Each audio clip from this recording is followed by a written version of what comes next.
The Mongols, from the endless steppe to the greatest empire in history. The Mongols were once a collection of scattered nomadic tribes living on the vast, harsh steppes of Central Asia. For centuries they survived in one of the most unforgiving environments on Earth. Endless grasslands, freezing winters, scorching summers, and constant struggle for survival. No one could have imagined that these tribes would one day create the largest contiguous empire in human history, stretching from the Pacific Ocean to Eastern Europe. This is the story of how the Mongols rose from obscurity to dominance, reshaping the world through conquest, innovation, and cultural exchange. Life on the Mongolian steppe. The Mongols were nomads. They did not build cities or permanent homes. Instead, they lived in gurs, also known as yurts, round, portable tents made of felt and wood. Their lives revolved around their animals: horses, sheep, goats, cattle, and camels. Horses were the heart of Mongol society. Every Mongol learned to ride at a very young age, often before they could walk properly. The horse gave them speed, mobility, food, and power. Mongols drank mare's milk, used horses in warfare, and depended on them for survival. Because resources were scarce, Mongol tribes often fought each other. Loyalty was based on strength, not bloodline. Alliances were temporary, and betrayal was common. This brutal environment shaped a people who were resilient, adaptable, and deadly in battle. The rise of Temujin. Around the year 1162, a boy named Temujin was born near the Onon River. His early life was marked by tragedy. His father, a tribal leader, was poisoned by enemies when Temujin was still young. Soon after, Temujin's family was abandoned by their own tribe and left to starve. Temujin grew up in poverty, hunted animals to survive, and learned the harsh reality of steppe politics. He was even captured and enslaved by rival tribes, but managed to escape, an early sign of his determination and intelligence. Unlike other leaders, Temujin believed that loyalty should be earned through merit, not noble birth. He began attracting followers by rewarding skill, bravery, and loyalty. Slowly, he defeated rival tribes one by one, uniting them under his leadership. In 1206, Temujin was proclaimed Genghis Khan, meaning universal ruler.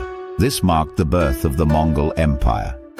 Genghis Khan's military revolution. Genghis Khan transformed Mongol warfare. His army was unlike anything the world had ever seen. The Mongols were masters of horse archery. They could fire arrows accurately while riding at full speed. Their composite bows were powerful enough to pierce armor. Mongol armies were highly organized. Soldiers were grouped into units of 10, 100, 1,000, and 10,000, allowing for perfect coordination. Communication was fast, discipline was strict, and desertion was punished by death. One of their most feared tactics was the feigned retreat.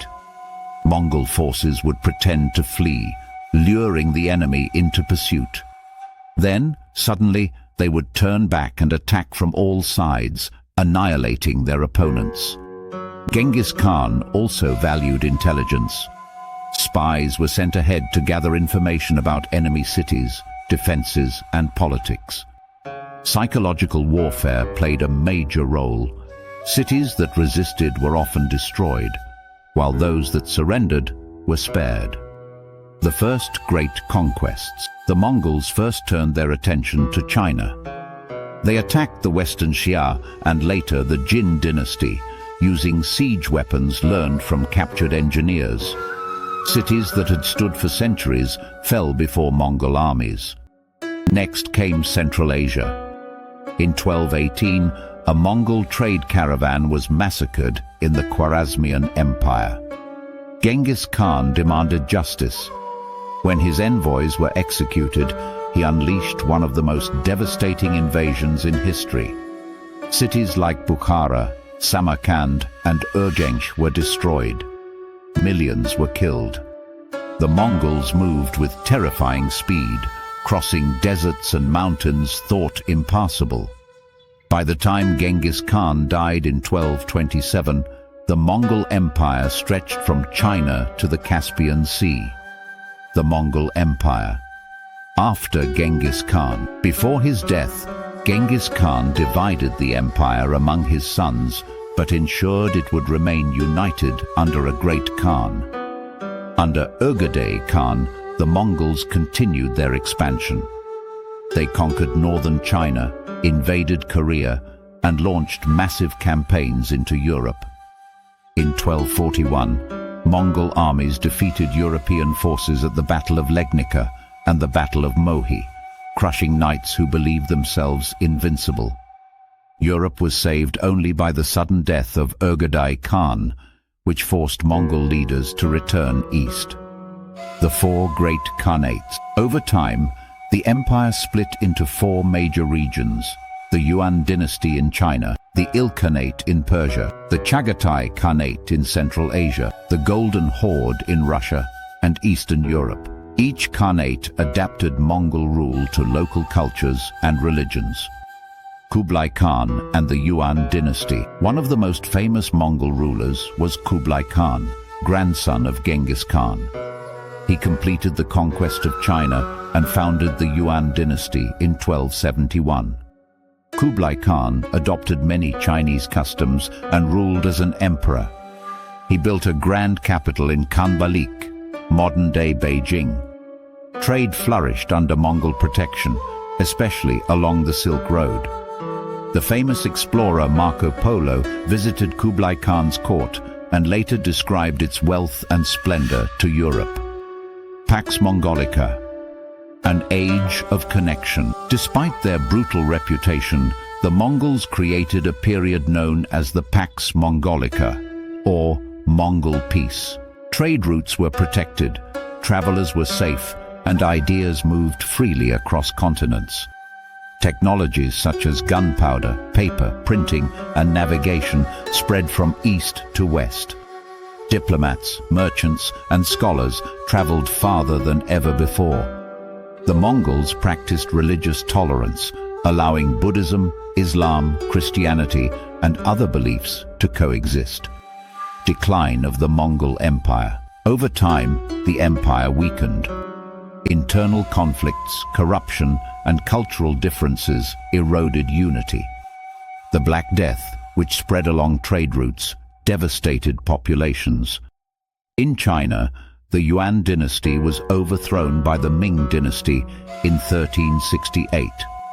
Other khanates slowly collapsed or were absorbed by rising powers. Legacy of the Mongols. The Mongols changed the course of history. They connected civilizations, reshaped borders, and accelerated globalization centuries before the modern age. Though remembered for destruction, they were also builders of systems, trade, law, and communication that influenced the world long after their empire fell. From the wind-swept steppes of Mongolia to the palaces of China and the plains of Europe, the Mongols left an unforgettable mark on human history. They were not just conquerors, they were architects of a new world.